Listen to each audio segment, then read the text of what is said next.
Today we are telling about color sensor. Color sensor is a type of photoelectric in which emits light from the transmitter and that detects from the reflected back of the detection of object with a receiver application like color temperature measurement.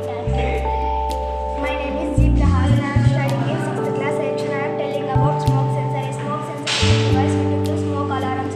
A smoke alarm is designed to detect the presence of a smoke and home to alert the occupants that a fire has broken out. Applications.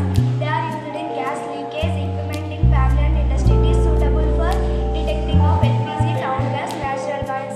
Avoid the noise of alcohol and cooking to cigarette smokes. Thank you. My name is Elfrida Saisha. I am studying 6th class A section. I am telling about soil moisture sensor. The soil moisture sensor is one kind of sensor. It is used to gauge the volumetric content of water within the soil as the straight gravel application. Environmental science, biology, horticulture. Thank you. My name is Dixit. I am studying in 6th class section.